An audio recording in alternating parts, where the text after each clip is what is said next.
Hi, this is Scott Garibay, and today we're going to talk about Dungeons and Dragons. We're going to talk about Call of the Netherdeep. I've been saying Call to Netherdeep.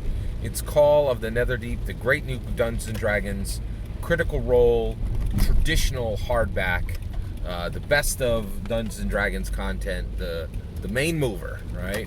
And we're going to talk about attitudes. So I've been saying I believe that there was a gate that was opened in Dungeons and Dragons through Strixhaven. Strixhaven Strixhaven blew a horn that said it's time to treat the social interaction aspect, the social interaction pillar of Dungeons and Dragons, with the same level of seriousness, complexity, and crunch that we apply to combat.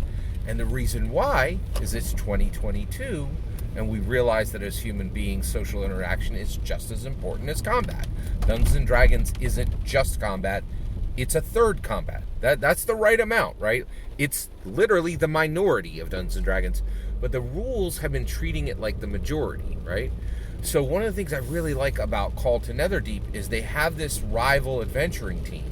And so I've been saying that Dungeons and Dragons, that Strixhaven just, really just knocked on the door and told everybody social interaction is here for real. I know you've been making performative gestures at it for a while, but if you're spending 2.5 hours interacting literally 60 seconds of combat, and then you breeze through your social interaction parts in 20 minutes, you're not really doing Dungeons and Dragons right?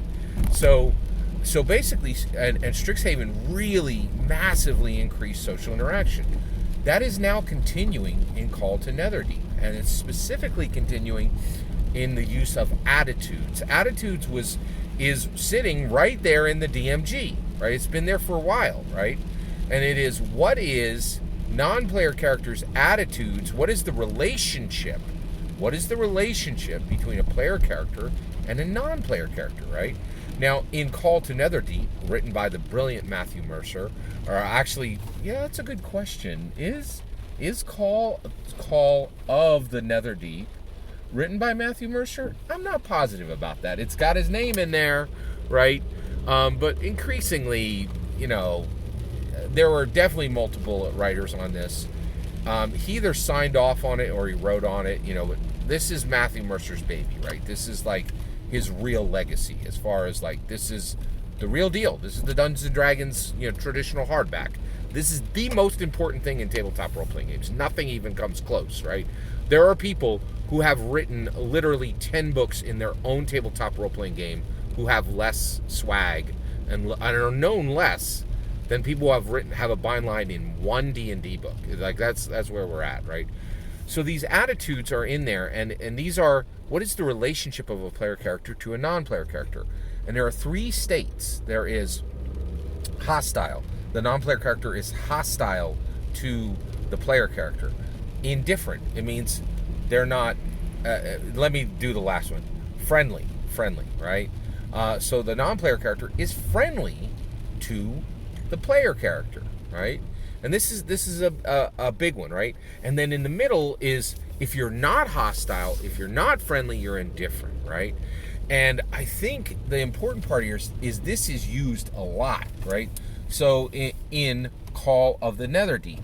And what this is saying is, they're saying, hey, you need to know, just like you need to know the positioning of your player character on the board when you're in combat, you need to know the social positioning of your character when they open their mouth and they talk to a non-player character, right? What is their positioning? Are they flanking? Then that's friendly, right? Are they on difficult ground and knocked prone, right? Like, that the social equivalent is a hostile relationship, right?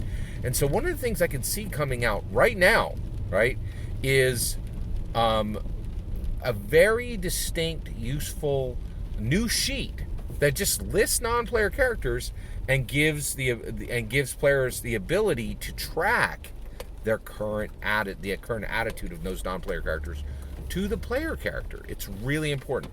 And social interaction, this is real. This is, we've really been making performative gestures for 48 years.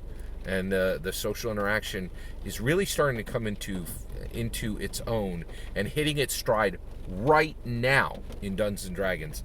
And it really started in Strixhaven, where we were taking it seriously, not just like a bolt on, right?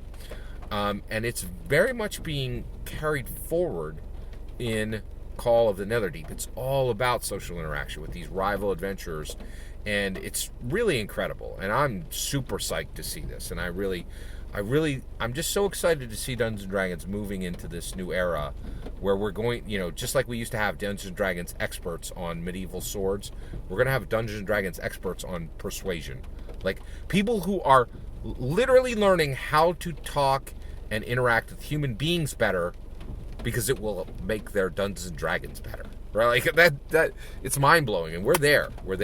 I'm excited about this. Let me know your thoughts. Let me know in comments below. Please consider liking and subscribing, and have a wonderful millennium.